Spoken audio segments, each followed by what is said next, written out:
오늘 본문은 베드로전서 4장 12절부터 16절까지로 정했습니다.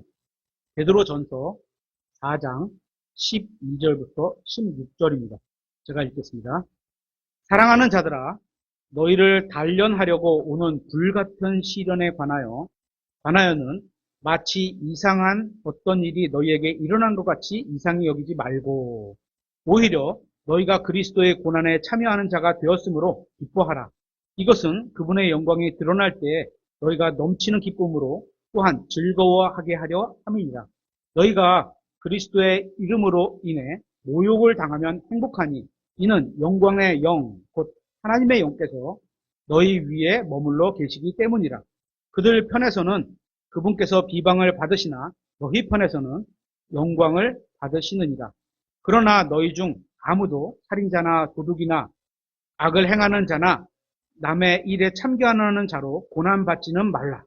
그럼에도 어떤 사람이 그리스도인으로 고난받으면 그는 부끄러워하지 말고 도리어 이 일로 인해 하나님께 영광을 돌리라 말씀하고 있습니다.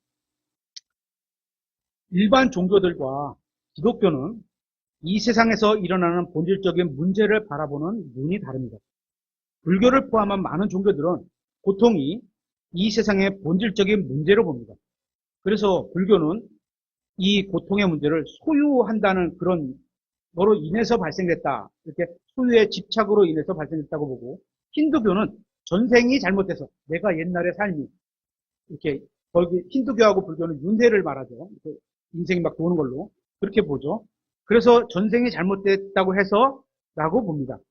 그러면서 종교는 고통이 없어지도록 하는 방법을 찾으려고 합니다.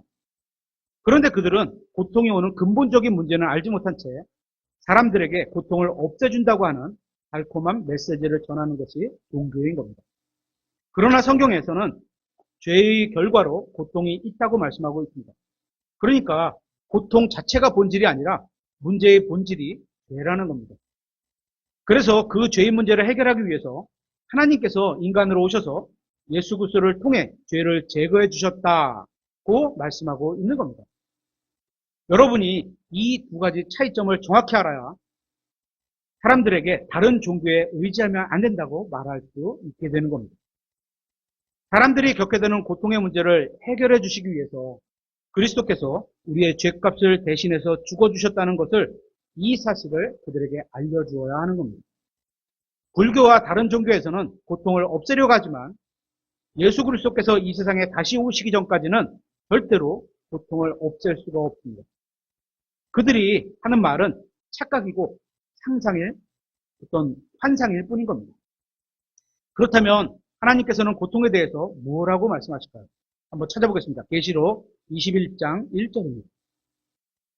계시록 21장 1절.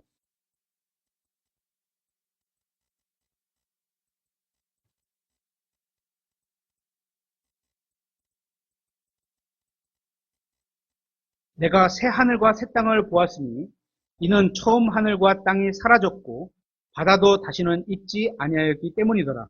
나 요한이 보니 거룩한 도시 새 예루살렘이 신부가 자기 남편을 위해 단장한 것 같이 예비하고 하늘에서 하나님으로부터 내려오더라. 내가 들으니 하늘에서 큰 음성이 나서 이르되 보라, 하나님의 성막이 사람들과 함께 있고 그분께서 그들과 함께 거하시리라.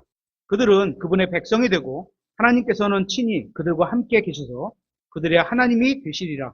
하나님께서 그들의 눈에서 모든 눈물을 닦아주실 것이며 다시는 사망이 없고 슬픔도 울부짖음도 없으며 아픔도 다시는 없으리니 이는 이전 것들이 지나갔기 때문이라 하더라. 고통에 대한 성경적인 답변은 새 하늘과 새 땅이 오기 전까지는 인간에게 눈물이 마르지 않는다는 겁니다. 따라서 성경은 그때까지는 고통을 없애준다고 말씀하시지 않습니다. 그러면서 예수 그리스도로 말미암아 그 고통 가운데에서도 기쁨으로 승리할 수 있도록 주님께서 도와주신다는 겁니다. 물론 많은 사람들이 고통 중에서 괴로워하다가 예수님을 만나고 구원받는 경우도 있습니다. 저도 어쩌면 그런 어떤 부류에 속하는데요. 따라서 고통 중에서도 견딜 수 있도록 도와주신다는 겁니다. 그렇기 때문에 우리는 하나님이 허락하시는 그 고통을 통해서 교훈과 유익을 얻을 수 있어야 합니다. 그래서 여러분과 제가 예수님처럼 되려면 슬픔과 고통을 잘 아는, 익숙해져야 한다는 겁니다. 어쩌면 여러분이 전에 알고 있던 기독교와는 조금 다른 거를 제가 말하는 것일 수도 있을 겁니다. 하지만 그건 여러분이 성경을 더 배워야 한다는 이유를 상대적으로 설명해 주는 거라고 생각합니다. 한번 확인해 보겠습니다. 이사야서 53장 1절입니다.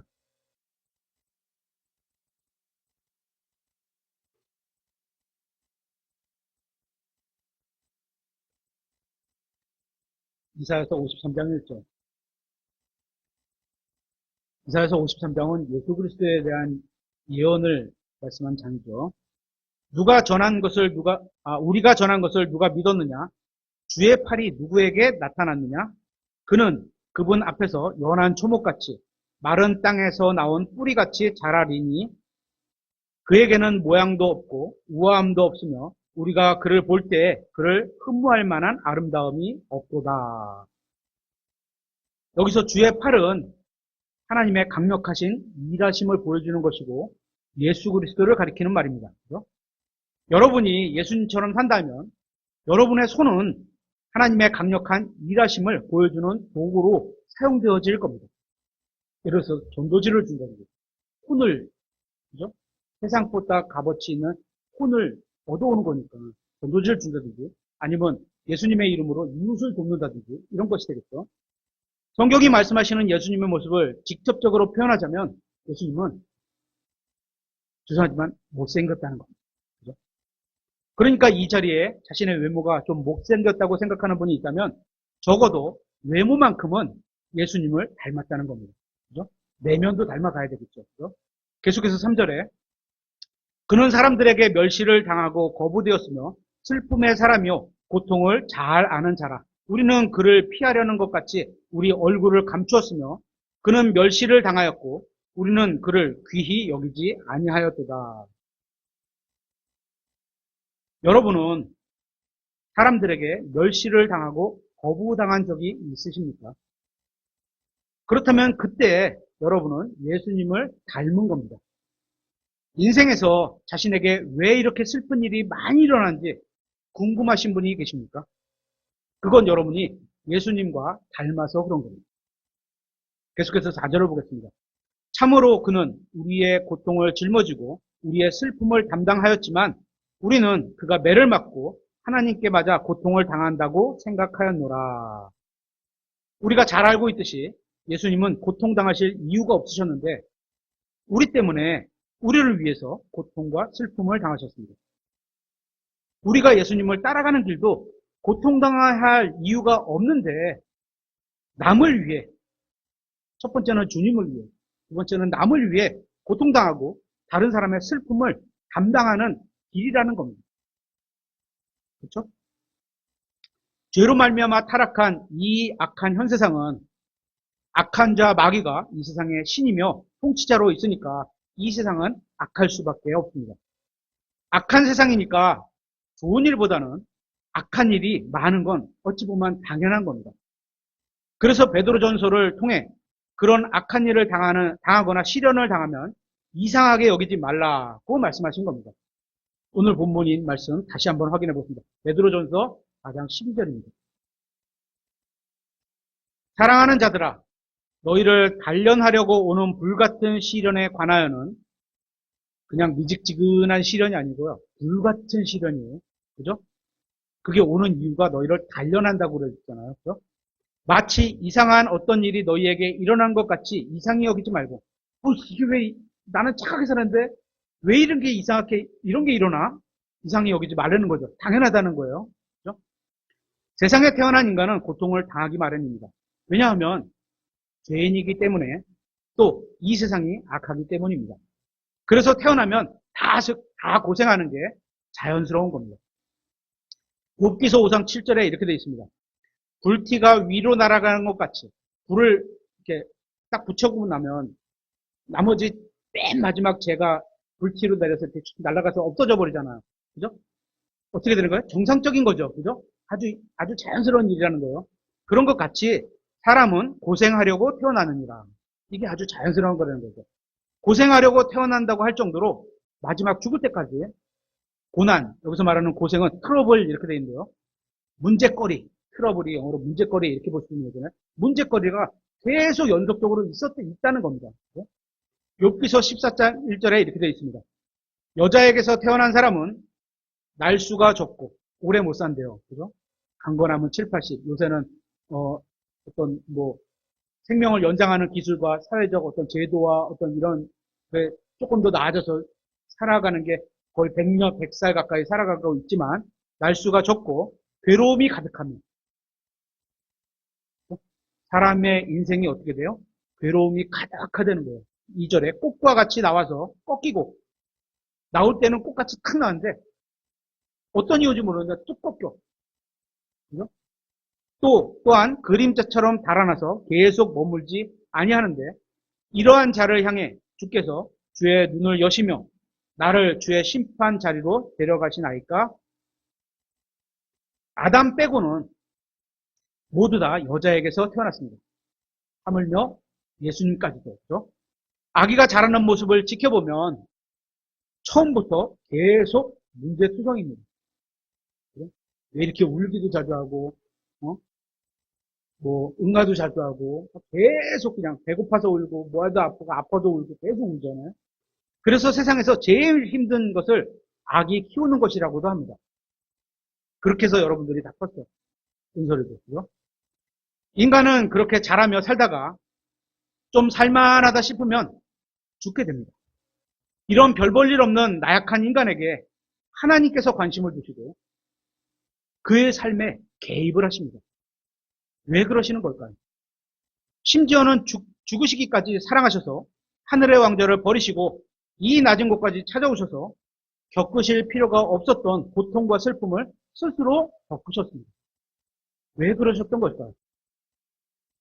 만약에 여러분이 아직 그 이유를 모르고 있다면 여러분은 인생을 잘못 살아오고 있는 겁니다. 그분을 만나야 합니다. 또한 구원받은 그리스도인 역시 예외는 아닙니다. 구원 여부와 상관없이 죄에는 고통이 따르게 되어 있습니다.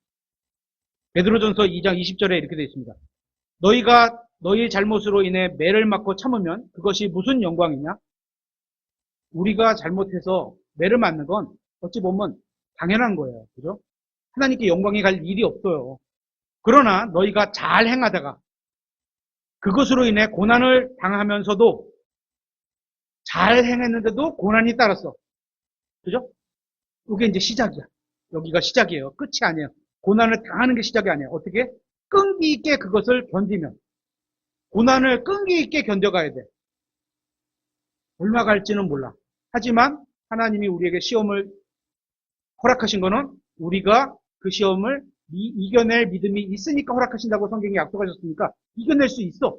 그죠? 끈기 있게 그것을 견디면 이것은 하나님께서 받으실 만한 것입니다. 하나님께서 받으실 만한 것은 어떻게? 잘 행했는데도 고난을 당하는 것까지가 아니고 끈기 있게 견뎌가야 돼. 어려운 상황이 유지가 될 수 있다는 거예요. 그죠? 우리에게 닥치는 많은 고난들은 아마도 대부분은 우리가 잘못 행해서 받게 된 것입니다. 그런데 우리가 잘 행하고도 고난당할 수 있다는 겁니다. 심지어 잘 행함으로 고난받는 것이 하나님의 뜻이라고 베드로전서 3장 17절에 말씀하고 있습니다. 그만큼 그리스도인에게 있어서 고난은 반드시 겪게 되는 것이고 하나님께서 우리에게 고난을 허락하신 중요한 목적을 가지고 계시다는 겁니다. 잊지 마시기 바랍니다. 고통이 없는 기독교는 성경적인 기독교가 아닙니다. 확인해 보겠습니다. 사도행전 14장 22절.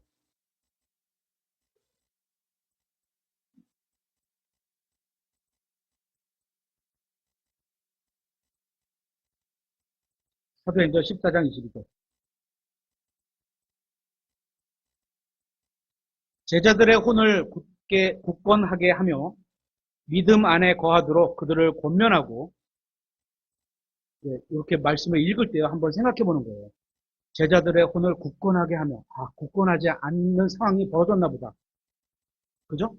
괜히 굳건하게 하라는 게 아니거든요. 그러니까 말씀을 볼 때 그거에 하나님이 말씀하신 의도도 같이 한번 파악을 해보는 거예요. 그죠? 믿음 안에 거하도록. 굳건하게 하지 않은 어떤 상황이 벌어졌는데 이 결과가 믿음 안에서 떠나가 버릴 수 있는 거구나. 이렇게 된 거죠. 그들을 권면하고 또한 우리가 반드시 많은 환난을 거쳐 제가 다시 한번 읽어볼게요. 또 우리가 조금 환난을 거쳐 약간의 환난을 거쳐 어쩌다 환난을 거쳐 가끔 환난을 거쳐 이러지 않죠. 반드시 많은 환난을 거쳐 이렇게 돼 있어요. 그죠? 반드시가 뭐예요? 모든 사람이 반드시 구원받아야 되는 것처럼 반드시 많은 사람이 반드시 우리가 어떻게 많은 환난을 거쳐가야 된다는 거예요. 이 반드시는 그런 의미의 반드시예요. 하나님의 왕국에 들어가야 하리라고 권면하더라. 바울은 구원받은 그리스도인들이 어려움과 고통 가운데서도 신앙생활을 잘하고 있는지 확인하고 싶어 했습니다. 대부분의 그리스도인들은 약간의 고통과 어려움이 오면 주저앉아 버립니다. 그래서 바울은 확인 목적으로 다시 방문을 했는데 바울팀이 하는 일은 이미 구원받은 그리스도인들의 믿음을 세워주고 격려하고 믿음 안에 거하게 하는 것이었습니다. 왜냐하면 중간에 포기해서 믿음에 거하지 못한 그리스도인들이 많았기 때문입니다. 앞으로 예수 그리스도께서 재림하시는 그 왕국은 영적인 왕국인 하나님의 왕국과 또한 물리적인 왕국인 하늘의 왕국이 동시에 임하게 될 건데요. 예수님이 직접 오셔서 다스리게 될 그때까지 우리가 주님과 함께 가야 할 그 길은 고통의 길이라는 겁니다. 주님께서 걸어가신 그 길은 고통의 길이었습니다. 그리고 반드시 거듭나야 하듯이 반드시 많은 환난을 거쳐야 한다고 말씀하고 있는 겁니다. 그러니까 삶에 좀 어렵고 좀 고통스러운 일이 생기더라도 좀 힘든 일이 있더라도 무슨 큰 일이 일어난 것처럼 그렇게 호들갑 떨지 말라는 겁니다. 죽겠어 이러지 말라는 거예요. 힘들죠 당연히. 그게 안 힘들다고 성경은 얘기하지 않아요. 힘들어요. 그죠? 하지만 이겨낼 수 있다는 거예요. 제 말이 아니에요. 성경에 하나님이 약속해 주신 거예요. 그죠? 참새 한 마리가 떨어져도 하나님이 허락하신 일인데 우리에게 임하는 고난도 하나님이 허락하셨기 때문에 겪게 되는 겁니다. 아마도 고난을 좋아서 받는 사람은 없을 겁니다. 하지만 선하신 하나님이 우리에게 고난을 허락하셨다면 그런 허락하신 선한 의도가 있으실 거라고 믿고 이겨내야 하는 겁니다. 예를 들어 오늘 못 오셨는데 아침에 연락을 받아서 저도 여기 어저께 본문이 완성된 거라 이게 좀 내용이 다른데 요셉 형제님은 이렇게 지칭하고 얘기를 하려고 그랬었는데 요셉 형제님은 자신의 인생의 노력을 요식업종으로 정하신 것으로 알고 있고 그 노선에서 열심히 일하며 고생이 많으실 겁니다. 재료로 손질하며 손이 칼에 베이기도 하고 손에 가시가 찔리기도 하고 또 뜨거운 불과 기름에 데이기도 하고 근무 시간도 길고 그 중에도 어쩌면 같이 일하는 사람들이 간의 관계가 제일 힘들고 어려울 겁니다. 이처럼 고생이 많으실 겁니다. 아버지가 대답하실 건데요. 맞나요? 그러실 것 같아요. 네. 그렇게 힘들면 그냥 때려치고 그만두면 되는데 쉽게 그만두지 않습니다. 왜죠? 자신에게 계획과 꿈이 있기 때문입니다. 미래에 대한 소망이 있기 때문에 지금은 힘들고 어렵고 고생이지만 그 고생으로 얻게 되는 유익을 기대하고 있기 때문인 겁니다. 우리도 그렇죠. 그렇죠? 우리도 마찬가지입니다. 우리가 겪는 고난과 고난이 나에게 어떤 유익이 되는지 알면 그 고난을 허락하신 하나님의 의도대로 잘 이겨낼 수 있는 겁니다. 그러면 고난이 우리에게 어떤 유익을 주길래 하나님이 허락하시는 걸까? 첫 번째, 갈라디아서 6장 7절 한번 보겠습니다. 첫 번째 이유는 다른 사람들에 대한 동정심을 갖게 하고 나의 경험으로 저 사람이 저렇게 힘들 때 힘들구나 그런 마음을 갖게 하고 올바르게 섬기게 하도록 하기 위함입니다. 내가 갖고 있는 어떤 고난의 경험이 그에게 내가 저럴 때 힘이 들 때 누군가가 위로해주는 말을 한다거나 누가 위로해주는 어떤 선물을 준다거나 그죠? 함께 찾아가서 뭐 음료수 한 잔 사준다거나 이럴 수 있는 거라는 거죠. 갈라디아서 6장 7절에 이렇게 되어 있습니다.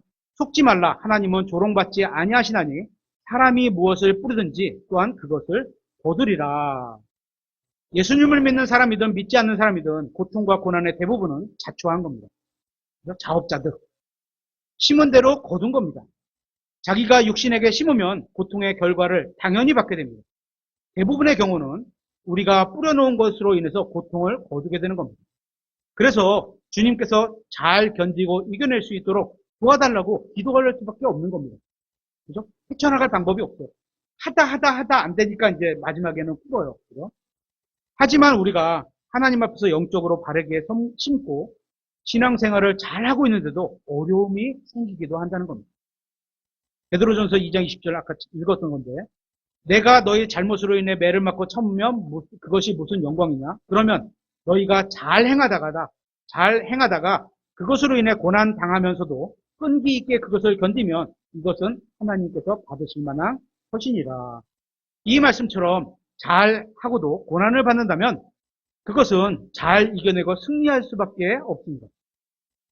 그리고 의로 인해 고난을 당하면 행복한 자라고 성경은 말하고 있습니다. 베드로전서 3장 14절에 그러나 너희가 의로 인해 고난을 당하면 행복하니, 의가 그냥 직역을 하면 올바른, 그죠? 영적으로 적용하면 예수 그리스도를 따라가는 삶을 살다가 이렇게 적용할 수 있겠죠. 의로 인해 고난을 당하면 행복하니, 고난이 의롭게 살아가고 있는데 고난이 왔어. 행복해. 행복해. 그 이유가 있죠. 그들이 두렵게 하는 것을 무서워하지 말고 불안해하며 이렇게 되는데요. 그러므로 우리가 받는 고난이 잘못해서 받는 고난인지 하나님의 영광을 위해서 받는 고난인지 잘 구분해야 합니다. 우리가 받는 고난의 목적은 첫째로 다른 사람을 위로하는 도구로서 축복을 전달하는 통로가 되는 것입니다. 하나님이 주시는 축복 가운데 하나가 위로입니다. 그래서 하나님의 이름이 아버지 하나님, 아들 하나님, 성령 하나님 다 각각도 위로자, 위로하시는 분 이렇게 호칭을 칭하고 있잖아요. 위로입니다. 하나님이 주시는 위로를 먼저 체험해봤기 때문에 왜? 내가 먼저 경험을 해봤잖아요. 그죠? 누군가가 고난을 당할 때 하나님이 나에게 주신 위로를 전달할 수 있게 되는 겁니다. 고린도후서 1장 3절 한번 찾아보겠습니다. 고린도후서 1장 3절.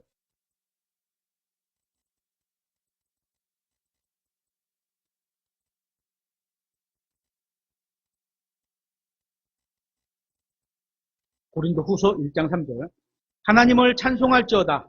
그분은 곧 우리 주 예수 그리스도의 아버지시요 긍휼의 아버지시며 모든 위로의 하나님이시니라. 이 말씀을 오해하면 이상하게 되는 거예요. 잘 보세요. 예수 그리스도의 아버지시요 그러면 누구야? 예수 그리스도가 하나님이 아니다. 이런 말은 아니에요. 그죠? 앞에서 말하는 하나님을 찬송할지어다는 아버지 하나님과 성령 하나님을 나타낸다고 보면 되는 거예요. 4절. 그분께서 우리가 모든 환난을 당할 때 우리를 위로하시면 우리 자신이 하나님께 위로를 받을 때 얻는 위로를 힘입어. 우리가 먼저 하나님의 위로를 받았었어. 과거의 경험으로. 현재. 아니, 과거에. 그래서 어떻게? 그 하나님의 위로하심을 드러내 나타내서 보여주는 거예요. 나도 하나님께서 이렇게 위로해 주셨고, 형제님도 위로하실 거다. 하나님이 함께 계신다. 힘내자. 이런 거죠. 그죠? 우리가 어떤 고난 중에 있는 자들도 위로할 수 있게 하려 하십니다. 어떤 고난 중에 있는데 각 사람이 모든 고난을 다 경험한 건 아니죠. 각자에게 주신 고난들이 다를 수 있어요. 자신에게 주신 그 고난을 상대방이 어떤 다른 사람에게도 자신에게 주신 하나님이 주신 고난을 은혜를 받은 경험이 있다면 그 고난에 유사한 거나 비슷한 그런 마음이 주면 그 고난이 위로를 전달하자는 거죠.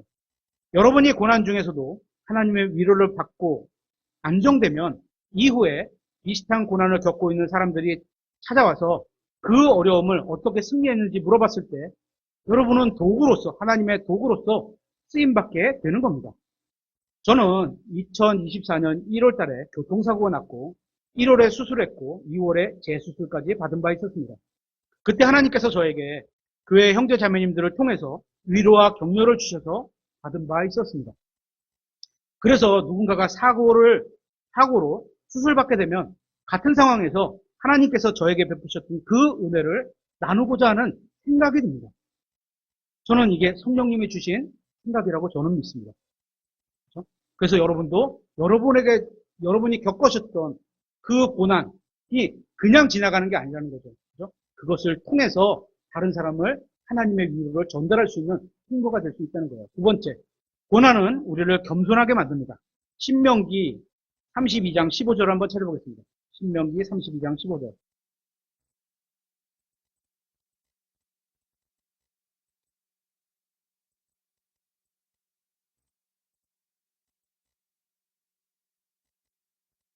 신명기 32장 15절.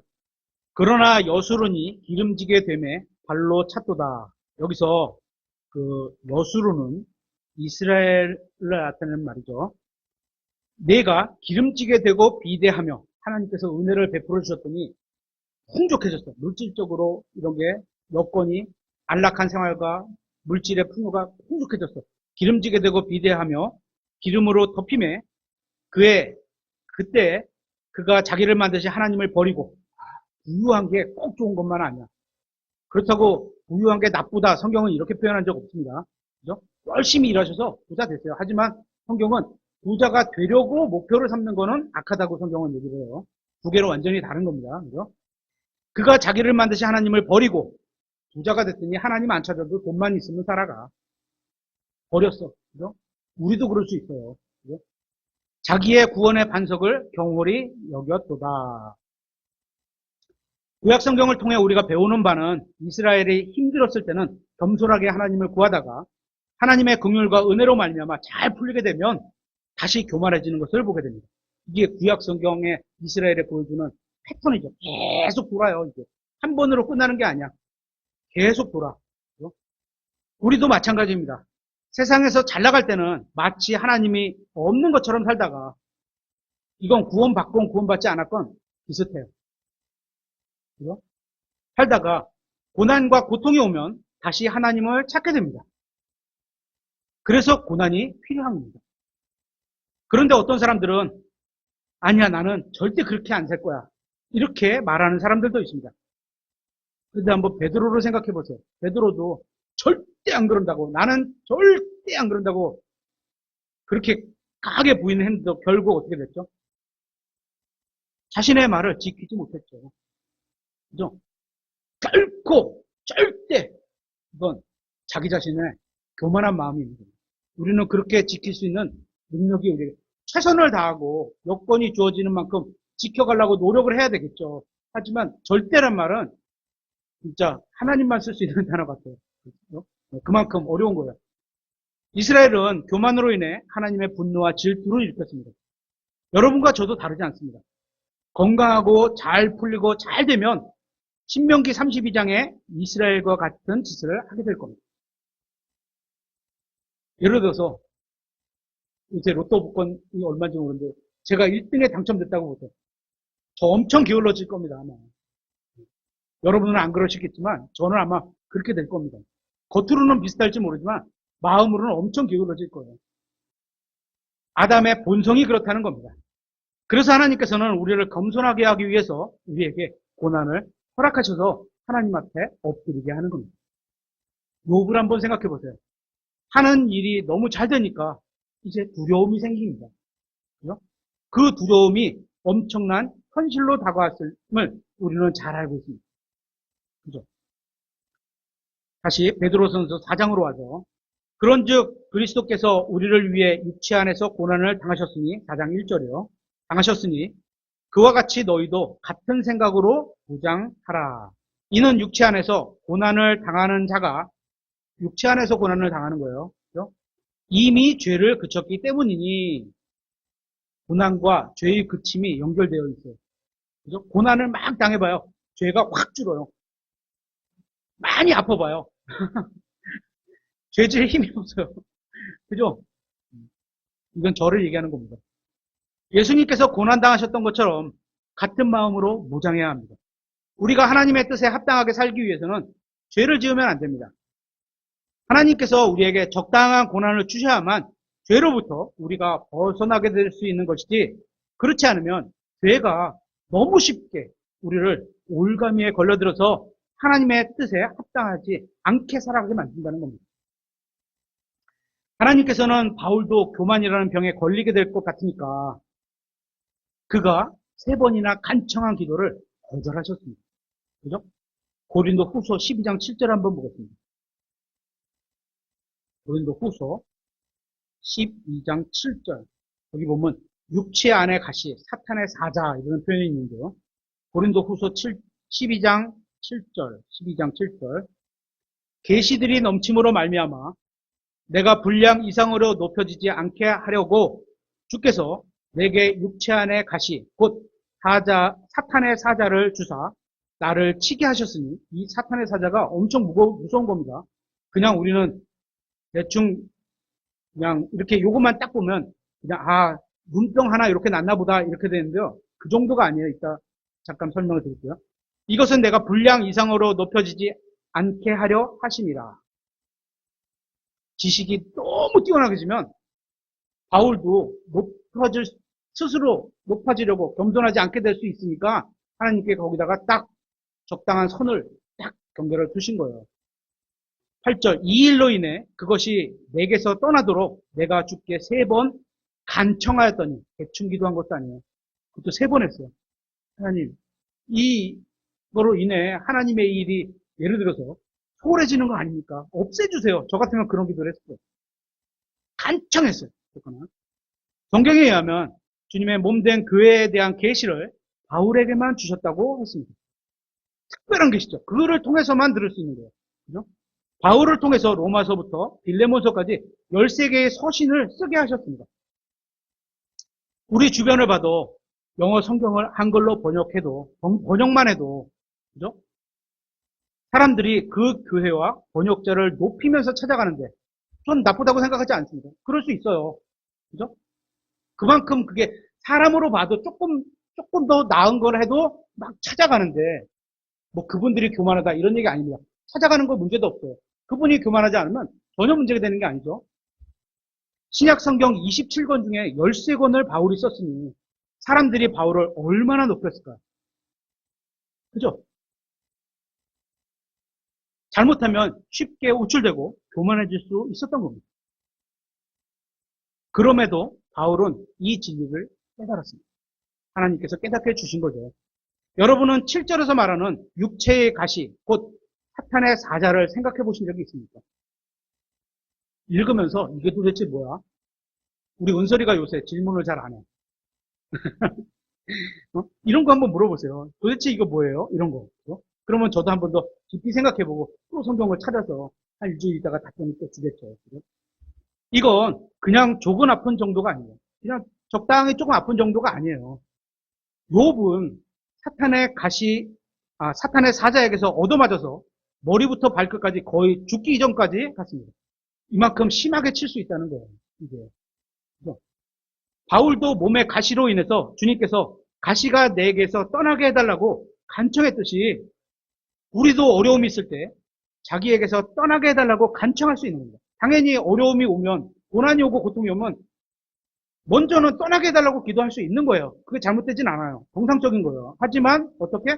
하나님께서 2번, 3번 간청했는데도 그냥 내 은혜가 내게 그게 족하다 그러면 더 이상 구하지 말아야죠. 계속 구하면 저는 안 좋게요. 저는 안 좋게요. 하나님은 족하다고는 불신이죠. 그렇게 된 거죠. 우리가 스스로 지나치게 된 의인이 된다면 안 됩니다.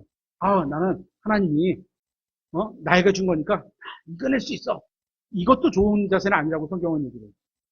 나약한 우리예요. 그죠? 나약한 우리야. 그래서 주님의 도우심을 구해야 된다고 성경은 얘기를 하는 거니까 너무 지나치게 의인이 돼도 안 되고 그렇다고 하나님이 말씀하시는데 그것도 또 너무 겸손한 척해도 안 되고 그죠? 어떤 어려움도 다 견뎌낼 수 있다? 이래도 안 되는 겁니다. 자신의 한계를 알고 해볼 때까지는 해보세요. 근데 그 한계에 딱 닿다. 내가 여기가 해볼 만큼 다 해봤다. 그럴 때 진짜 진심으로 무릎 꿇으세요. 하나님 앞에. 그죠? 도우심을 구하는 그런 기도를 해야 합니다. 왜냐하면 우리의 육신이 나약하고 믿음 없음을 주님께서 다 알고 계시기 때문입니다. 그죠? 그래서 어떻게 고난과 가시 같은 걸 허락을 하시는 거예요.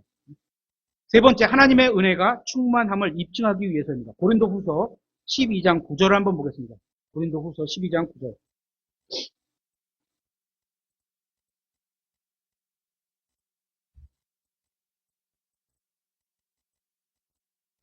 그분께서 내게 이르시되, 고린도 후서 12장 9절입니다. 그분께서 내게 이르시되, 내 은혜가 내게 족하도다. 나의 강한 능력은 약한 데서 완전하게 되느니라 하셨느니라. 우리가 이런 복음성가 많이 부르죠. 그죠? 근데 이 말이 그런 의미, 이런 의미라는 걸 이해를 하면서 가야죠. 네가 뭔가를 다 하려고 하면 하나님은 일 안 하신다. 전적으로 나에게 의지해라. 네가 할 수 있는 건 한계가 있고 진짜 할 수 있는 게 극히 드물어. 근데 그거는 네 일이지 하나님의 일이 아니야. 이런 성경적인 원리를 깨닫고 이렇게 들어가야 돼요. 되느니라 하셨느니라. 그러므로 내가 오히려 크게 기뻐하며 나의 연약한 것들을 자랑하리니. 제가 여러분들이 저를 모르는 저의 신체적인 건강상 약점들이 많이 있습니다. 저 말 안 해서 그렇지. 그런 것들을 통해서 보면 이게 괜히 나약한 게 하나님의 강한 능력이 나오는 게 아니구나 이런 걸 저는 느껴가요. 이게 이런 말씀이구나 이런 것을. 이것은 그리스도의 권능이 내 위에 머물게 하려 합니다. 그러므로 내가 그리스도를 위해 연약한 것들과 몸이 너무 약해졌어. 제가 2년 전인가요? 여태까지 살면서 단 한 번도 그런 적이 없었는데 누워가지고 저희 어머니한테 먹여주세요. 이걸 들을 수가 없어. 팔이 움직일 수가 없어. 그리고 이불이 여기서 내려오면 추워서 꼼짝 못해. 딸딸딸 떨면서. 그런 적도 있었어요. 그죠? 연약한 것들과, 그렇게 연약한 것들과, 치욕과, 공핍과, 그렇게 떨면서 뭐 했겠어요? 하나님, 해주세요. 힘주세요. 치욕과, 공핍과, 그죠? 우리가 봤을 때는, 이거 그리스도인에게 저를 어울리지 않는 것 같은데, 근데 이게 어울린다는 거예요. 그걸 기뻐한다 그러잖아요. 공핍과, 핍박과, 고통당하는 것, 기뻐하노니. 내가 뭐, 이렇게 아픔이라는 거, 즐거워하는 정신병자입니까? 그거 아니죠. 그런 기쁨이 아니죠. 이는 내가 약할 때, 그때, 누가 강해? 그리스도께서 강하게 나를 통해서 일하신다는 거예요. 그렇기 때문에 기뻐한다는 거예요. 그렇죠? 우리가 대부분의 신앙생활에서 강한 척하기 때문에 주님께서 개입하지 않으시는 겁니다. 주님 앞에서는 강한 척하지 마세요. 적어도 우리의 나약함을 인정하지 않으면 결국 주저앉게 됩니다. 그러나 주님께 저는 아무것도 할 수 없습니다. 주님, 저는 체력도 약하고 의지력도 약합니다. 도와주세요. 진심으로 그렇게 연약함을 진정으로 인정하면 어떻게? 하나님의 능력으로 강하게 된다는 겁니다. 그게 육체적으로 막 삼손같이 세진다. 이런 의미가 아니죠. 이거는. 그죠? 9절에서는 고난당하는 것을 기뻐한다고 말합니다. 고난을 기뻐하는 사람은 없을 겁니다. 하지만 고난을 통해서 얻게 되는 것들의 유익을 알기 때문에 그죠? 고난을 기뻐할 수 있는 겁니다. 우리 아까 제가 요셉 형제님 예를 들었지만 엄청 힘드실 거예요. 거의 막내니까 제일 늦게 끝나고 제일 일찍 가야 돼. 그죠? 정상 근무 시간보다 더 일찍 가야 되고 더 늦게 끝나야 되는 거예요. 이게 제일 힘들 때예요, 지금. 하지만 그거를 이겨내는 거를 갖고 있잖아요. 자기가 소망하는 어떤 희망이 있고 소망이 있고 이런 거죠. 그죠? 우리의 신앙이 최소한 이 정도는 되어야 저는 그리스도인이라고 불릴 수 있다고 생각합니다. 이 정도. 여러분은 조금 어려운 일이 닥치면 고난과 고통이 오면 불평하고 원망하지는 않으십니까? 그렇다면 그런 분은 아직 영적인 어린아이입니다. 여러분의 삶 속에서 어느 때나 어떤 상황에서나 하나님의 은혜가 충분하다고 믿는다면 삶에서 절대로 무너질 수가 없습니다.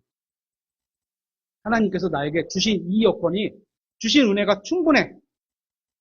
그걸 믿는 거죠. 하나님이 그렇게 말씀하셨으니까 그걸 믿는 거죠. 그죠?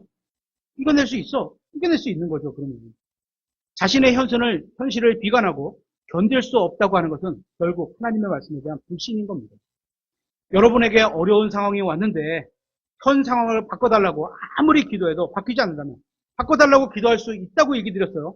그죠? 하지만 두 번, 세 번 기도했는데도 여건이 나아지지 않고 또 계속 진행이 돼가면 어떻게 내가 구하는 것이 하나님의 뜻에 어긋날 수 있겠구나 라고 생각하고 하나님의 뜻이 무엇인가를 살피고 그 뜻으로 가야 되겠죠. 하나님의 은혜가 충분한 것이고 하나님 보시기에 이겨낼 수 있다는 겁니다. 고린도서서 10장 13절에 이렇게 되어 있습니다. 사람에게, 여기 사람 아닌 분이 없죠. 공통적으로 있는 시험 외에는 누구나 어떤 모양새는 다를 수 있지만 목적과 형태가 비슷한 것들만 다 온다는 거예요, 시험이. 나만 특별하게 왜 이런 고난을 주셨습니까? 없다는 얘기예요, 성경은. 그죠? 시험 외에는 너희가 어떤 시험도 당하지 아니하였나니 하나님께서는 신실하사 너희가 감당할 수 있는 것 이상으로, 자, 감당할 수 있는 것만 신실하게 허락하신다고 약속하시는 거예요. 그죠? 그러면 감당할 수 있어요, 없어요? 있는 거죠. 그죠? 시험하는 것을 너희에게 허락하지 아니하시고 그 시험과 함께 허락하셨어. 그 시험과 함께 또한 피할 길을 내서 이겨서 통과할 수 있는데도 불구하고 하나님은 우리의 연약함도 아시고 어, 나약함도 아시고 믿음이 조금도 아시니까 혹시나 가다가 넘어지는 것보다는 피하는 길까지도 예비해 놓으셨다는 거예요. 피할 길을 내사 너희가 그것을 감당할 수 있게 하시는 거예요. 이 말씀을 믿으면 됩니다. 그리고 그리스도인은 자신이 할 수 없는 것을 자신을 강하게 하시는 그리스도를 통해서 무엇이든 할 수 있다. 그리고 복음 성경에도 있죠. 근데 이제 이걸 개혁 성경에서는 그리스도를, 우리 신jem 성경에서는 나를 강하게 하시는, 찾아볼까요? 빌레몬서, 빌립보서 4장 13절.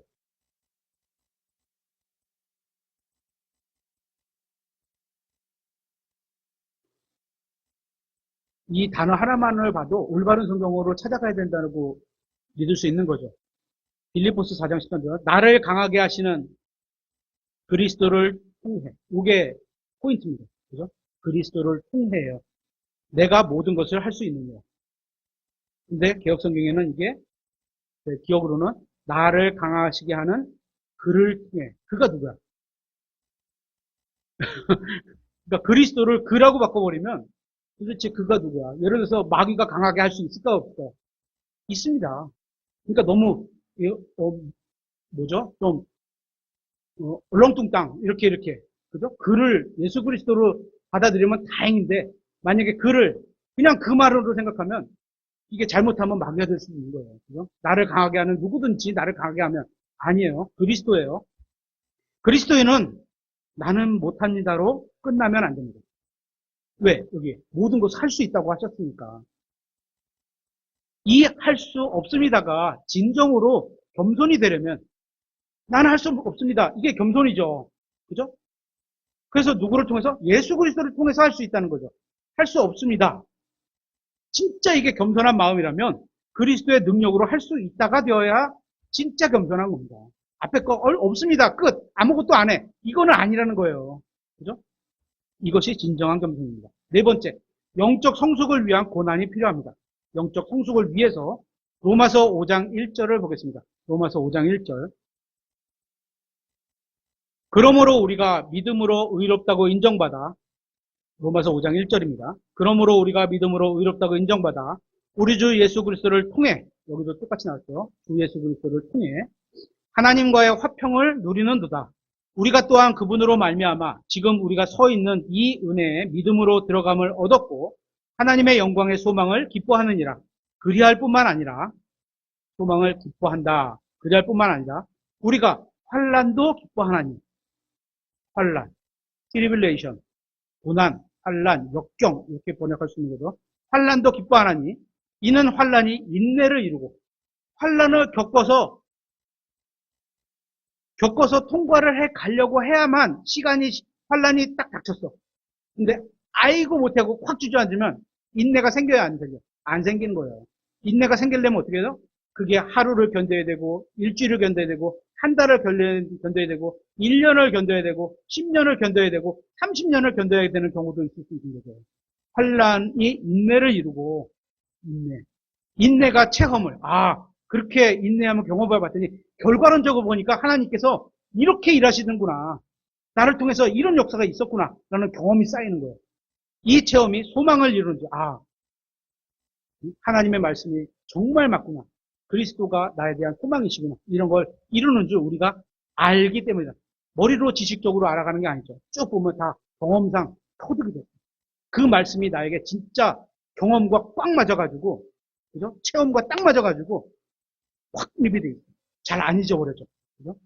5절. 소망이 우리를 부끄럽게 하지 아니함은 우리에게 주어진 성령님에 의해 하나님의 사랑이 우리에게 넓게 부어졌기 때문이니. 우리는 예수 그리스도 안에서 자라나야 합니다. 3절에서는 환난도 기뻐한다고 합니다. 환난 자체를 기뻐하는 것이 아니라 환난이 가져다주는 유익을 알기 때문에 기뻐하는 겁니다. 환난이 없으면 인내를 배울 수 없습니다. 환난을 여러 번 겪다 보면 인내를 배우게 됩니다. 그리고 인내를 하다 보면 예를 들어서 여러 번 겪는 게 이런 거죠. 이번에 어떤 모양의 고난이 왔어. 근데 그거를 일주일 동안 잘 견뎠어. 그러다 보니까 그때 낙심했어. 그럴 수도 있잖아요. 그죠? 근데 다음에 1, 2년 지나서 5년 지나서 거의 유사한 또 고난이 또 왔어. 근데 그때는 일주일 인내하는 게 아니고 한 달을 인내해. 성장한 거죠. 그만큼. 그죠? 그만큼 늘어난다는 거예요. 그죠? 그리고 인내를 하다 보면 체험을 하게 됩니다. 성경에서 말하는 체험은 인내를 반복하면서 내가 경험적으로 주님의 도우심을 통해 주님 앞에 더 가까이 가는 성숙함을 말하고 있는 겁니다. 그리고 그런 체험을 반복하며 소망을 갖게 됩니다. 그런데 이 소망은 부끄럽지가 않습니다. 반드시 이루어지기 때문입니다. 그 이유는 우리 안에 하나님의 사랑이 넓게 부어주신 바 되어졌기 때문입니다. 그러니까 영적으로 성숙하는 과정에는 분명히 뭐가 필요해? 고난이 필요하다는 겁니다. 주님께서도 열매를 맺으시려고 가지치기가 필요하다. 이렇게 말씀하고 있습니다. 가지치기. 요한복음 15장 2절 한번 찾아보겠습니다.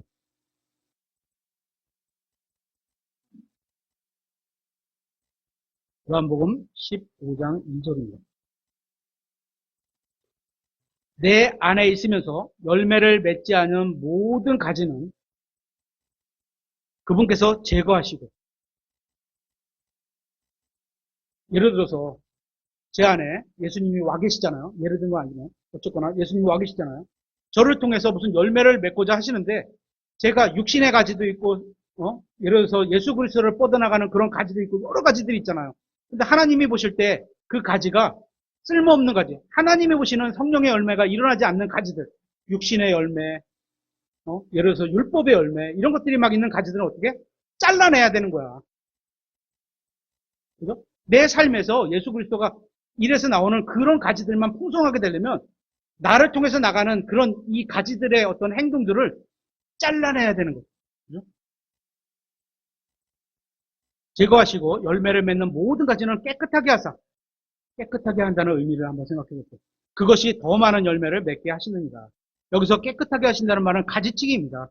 따라서 열매 맺기 위한 성숙한 삶을 살기 위해서는 반드시 가지치기, 내가 평상시에 그렇게 즐겨서 하던 것이 끊어져야 돼. 얼마나 힘들겠어요. 얼마나 답답하겠어요. 예를 들어서 이게 이해가 적정할지 모르겠지만 저는 이제 술을 안 마시다 보니까 이게 그때 어떻게 보면 처음에 이 술이 끊겨지고 이게 다른 데서 같이 마시다는 탄산음료를 즐겨 하게 되더라고요. 그러다 보니까 집에 이제 탄산음료를 가끔 제가 사놔요. 근데 그것도 좋은 거 아니잖아요. 가끔 마실 수는 있지만 대놓고 쌓아놓고 먹는 거 좋은 거 아니잖아요. 그러니까 저도 그걸 줄이려고 어떻게 끊어야 되니까 좋지 않으니까 뭐 한 10개씩 이렇게 사던 거를 끊었어. 그리고 이거 한번 먹으면 좋겠다. 그러면 작은 거 하나 한 병을 사, 조그만 거를. 큰 거 막 12병씩 사던 거를 줄여야 되는 거죠. 힘들어요. 고통이 따를 수도 있어요. 줄여야 되는 거예요. 가지치기. 그죠? 고난이 필요하고 때로는 그것이 징계의 형태로 나타나기도 합니다. 징계가 왔을 때 기뻐하는 사람은 없을 겁니다. 그죠? 그냥 내 육신의 생각대로 그냥 싸다 놓고 돈도 얼마 안 돼요. 10,000원이면 저 한 달 버텨요. 탄산음료 사서. 근데 그것도 줄이고 싶은 거예요, 저는. 모든 사람이 힘들어하고 괴로워합니다. 그러나 그 뒤에 소망이 있기 때문에 참는 겁니다. 이렇게 고난을 잘 견디어 의의 열매를 맺게 된다면 열매 맺는 자를 하나님 아버지께서 기뻐하실 것이고 영광을 받으실 겁니다. 그를 통해서. 다섯 번째, 마지막 다섯 번째, 우리도 행복할 수 있도록 하기 위함입니다. 결국 하나님께서 나에게 허락하신 고난은 궁극적으로 우리의 행복을 위해서 주신 겁니다. 이것은 대단히 역설적인 것 같지만 그 의미를 깨닫게 된다면 영적으로 성숙한 사람인 겁니다. 설교자가 고난이 우리를 행복하게 해준다고 하면 어떤 분은 그런 행복은 받고 싶지 않다고 말을 합니다. 그럴 수 있잖아요. 그죠? 기도할 때 행복해지고 싶다, 축복해달라, 이런 기도를 하면서 고난을 겪어야만 행복해진다고 하니까 행복해지고 싶지 않다는 겁니다. 성경은 고난을 스스로 만들어서 하라, 이렇게 말씀하고 있지 않습니다. 하나님께서 허락하실 때 잘 견딜 수 있도록 미리 준비해 두라는 겁니다. 마음가짐을 딱 갖고 있다거나, 그죠?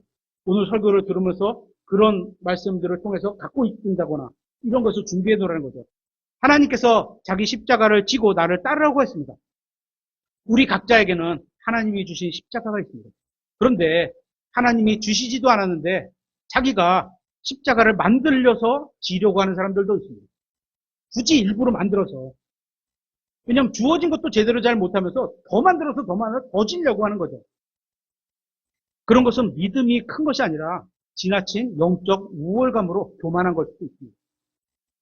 우리는 나약하지만 나약한 모습 그대로 하나님께서 도와주시면 견뎌서 이겨내는 겁니다.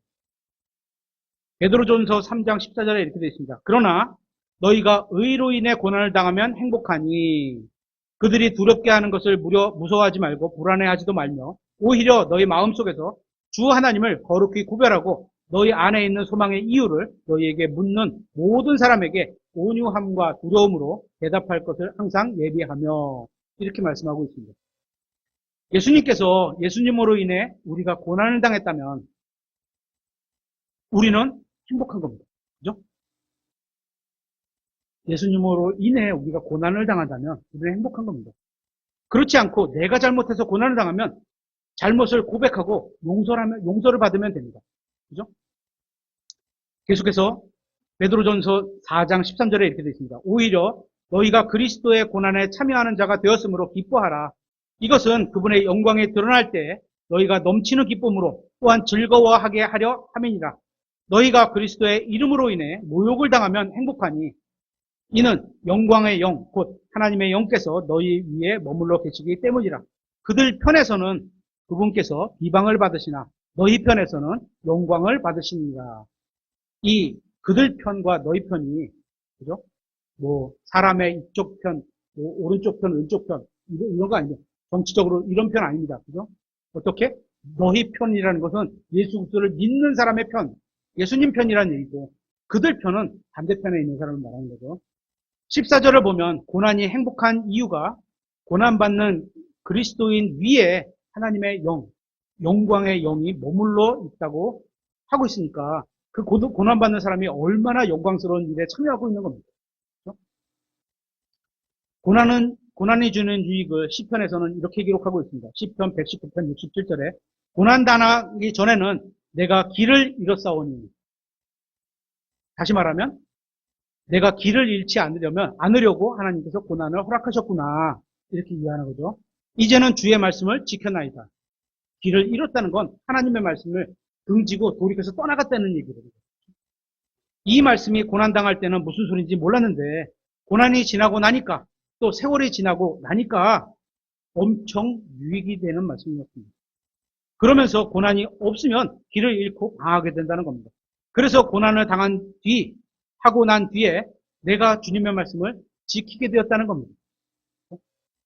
시편 119편 71절에도 내가 고난당한 것이 내게 좋으니, 고난당하는 게 좋은 사람 있어요? 없죠. 하지만 그 고난으로 주는 유익이 있기 때문에 좋아하는 거겠죠, 이제. 그죠? 이로써 내가 주의 법규들을 배우게 되나이다. 고난이 주는 유익이 또 하나님이 이러이러므로써 고난을 주시구나. 그게 이런 유익이 있는 거구나. 이런 거를 배우게 되는 거죠. 우리 모두가 하나님께서 허락하시는 고난을 잘 이겨내서 궁극적으로 우리가 유익을 얻고 또 우리 모두 다 인격이 단련된 성숙한 그리스도인이 되기를 간절히 바랍니다. 오늘 말씀을 마치도록 하겠습니다.